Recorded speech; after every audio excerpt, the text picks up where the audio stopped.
Hello मंडळी, स्वागत आहे माझ्या आजच्या ब्लॉगमध्ये. आणि आजचा थंबनेल पाहून तुम्हाला आजचा मुद्दा कळलेला असेल, तर आपण आजच्या मुद्द्यावर बोलू. आजची एक स्टोरी आहे, म्हणजे जी मला सध्या नवीन कळाली आहे, त्याच्याबद्दल मी तुम्हाला सांगणार आहे. तर खरंच लव्ह मॅरेजसुद्धा चांगलं नसतं हे मला आज कळाले. खरं एखाद्याच्या नशिबात जर लव्ह मॅरेज असं, म्हणजे लव्ह मॅरेज कसं असतं सांगा तुम्हीच.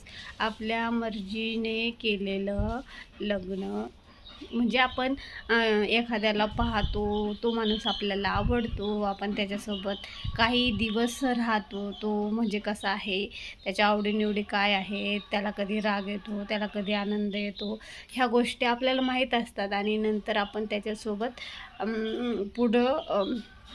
पुढचा विचार करतो, म्हणजे आपण पुढं त्याच्यासोबत राहू शकतो असा विचार करून मुली लव्ह मॅरेज करतात. म्हणजे माझंही लव्ह मॅरेज आहे, तुम्हाला तर माहिती आहे. तर मुली असा विचार करतात, लव्ह मॅरेज करतात, आणि नंतर लग्न झाल्यावर त्यांना असं कळतं का हा माणूस आपल्या याचाच नाही आहे, आपण उगाच लग्न करून पस्तावलो. तर कसं असतं ना, मी तर विचार करूनच असं, म्हणजे मला भीती वाटते आहे. काही कांचं खरंच लव्ह मॅरेजसुद्धा टिकत नाही. अशी स्टोरी आहे माझ्या एका मैत्रिणीची. तिने खरंच लव्ह मॅरेज केलं आणि एका वर्षात तिचं लग्न तुटलं.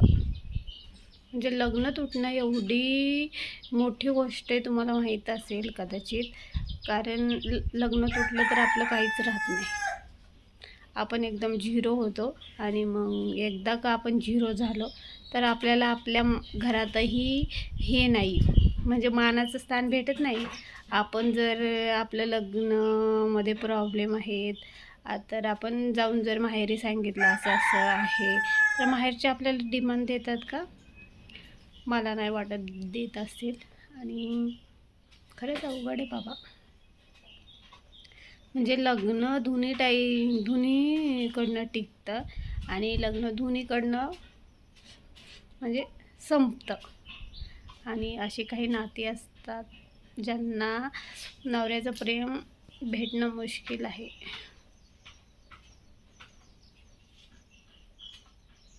तर अशा लोकांनी काय करावं, ज्यांना आईबाप बी समजून घेत नाही, आणि बहीण घेत नाही समजून, भाऊ घेत नाही, अशांनी काय करायचं? जे एकटे पडतात, जे फक्त आयुष्यात सुसाईड करावं, नकोच जगायला, काही विष खाऊन मारावं असं तसा विचार करतात. म्हणजे एकदा आपल्या आयुष्यातले चांगले, म्हणजे चांगले क्षण निघून गेले, किंवा आपल्या आयुष्यात काही वाईट गोष्टी घडायला लागल्या, तर आपण काय विचार करतो?